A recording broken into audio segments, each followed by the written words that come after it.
పాపము అక్కడ ఫస్ట్లో ఎప్పుడైతే వచ్చిందో అక్కడనే ఎందుకు అంతం చేయలేకపోయాడు? అంతం చేయగలడు. ఇందాక చెప్పాను ఏమనంటే, దేవుడు మానవుని ఒక స్వతంత్ర జీవిగా, అంటే ఆ ఫ్రీ విల్ అనేది ఇచ్చాడు. ఆ ఫ్రీ విల్ అనేది మనము ఏ విధంగా వాడాలి అది చాలా ప్రాముఖ్యమైనది. ఒకవేళ ఆ ఫ్రీ విల్ అనేది లేక ఆ స్వాతంత్ర్యం అనేది కనుక ఇవ్వకపోతే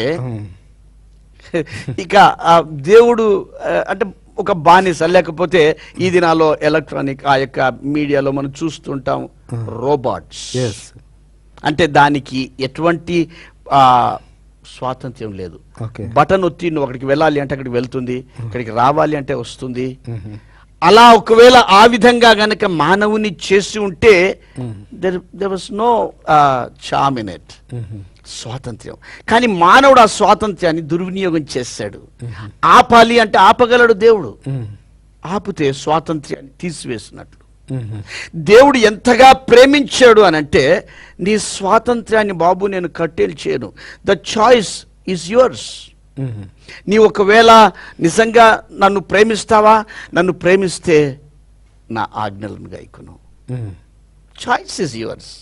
అంతేకాని తాను కట్టేలు చేయలేదు, నిర్బంధించలేదు తన యొక్కటి. కానీ మానవుడు తన సొంతగా, say for example we are living in Indian independent country కదా. 15వ తారీఖు ఇండిపెండెన్స్ డే చేసుకుంటాం. స్వాతంత్ర్యం ఉంది, స్వాతంత్ర్యం ఉంది. స్వాతంత్ర్యంతో పాటు కొన్ని నియమాలు ఉన్నాయి. You cannot drive right side, ఈ స్పీడ్ వెళ్ళకూడదు, లేకపోతే ఇవి చేయకూడదు. ఎందుకు? ఇవి నిబంధనలు కావు, ఇవి నియమాలు. ఎందుకు నియమాలు అంటే, నీ స్వాతంత్ర్యం ద్వారా నీవు ఎంజాయ్ చేయాలి, నీతో పాటు ఇతరులు ఎంజాయ్ చేయాలి. దేవుడు ఆ స్వాతంత్ర్యం ఇచ్చాడు. బాబు నిరభ్యంతరంగా ఇవన్నీ తినొచ్చు, కానీ